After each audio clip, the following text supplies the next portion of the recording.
2022 financial statement.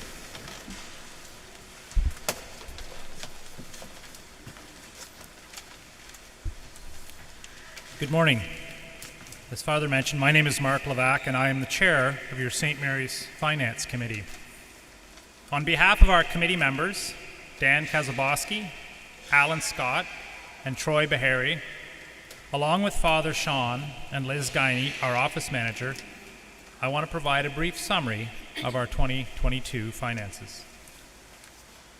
The summary of our finances was sent out in the flock notes on Friday and again this morning, as well as available in hard copy in the bulletin at the back of the church. Clearly, 2022 was a challenging year for our parish.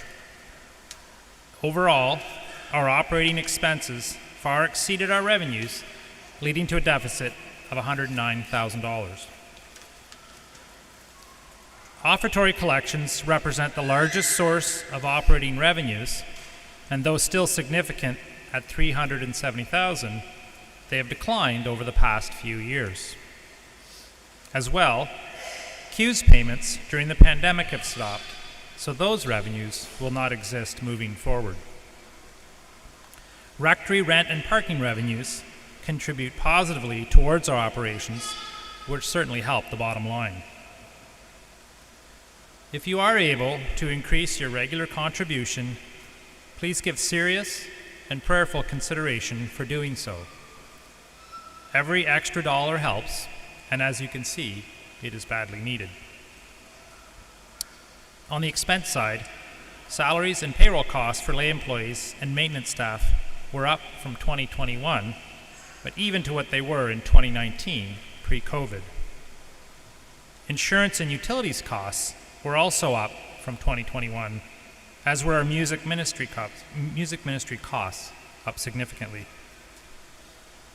As you are all aware, with your own rising expenses, we too have experienced the effects of inflation over the past few years with rising expenses.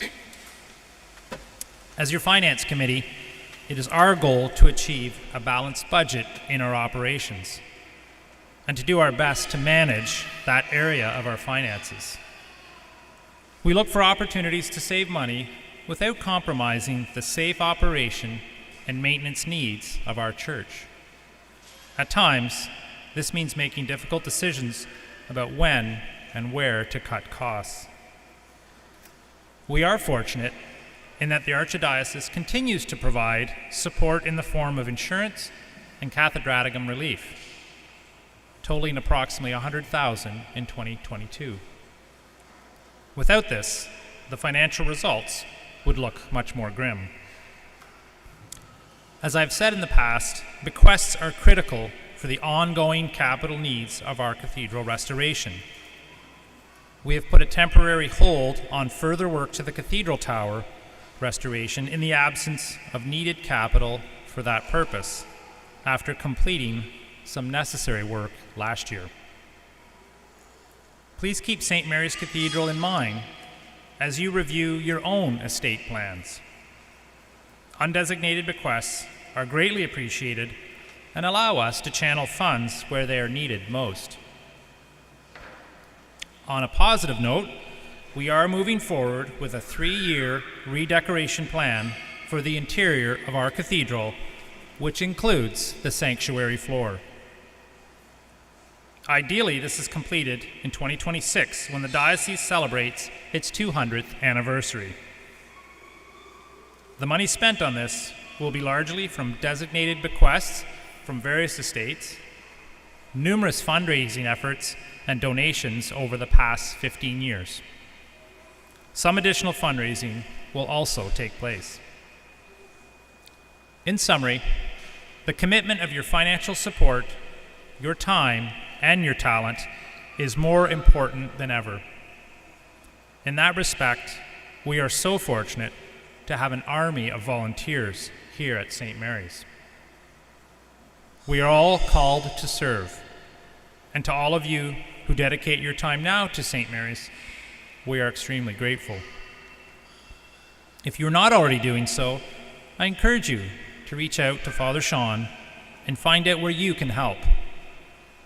Share your talents and your expertise with this incredible and faithful parish community. Saving money is often far easier than raising money, and your volunteer work is the best means for us to save money.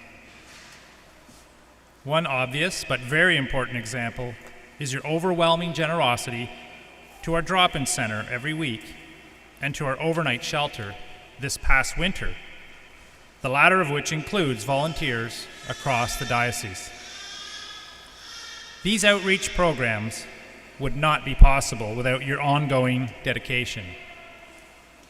Think of all those you assist every day. Truly, you are doing God's work firsthand. If you have any questions or concerns about our finances, please reach out to me via email. My contact information can be found on our parish website. I will also be available at the back of the church after Mass if you prefer speaking in person. Thank you. Thank you very much, Mark. If you would stay seated for just a moment, I'd like to express my gratitude to Mark and the committee, the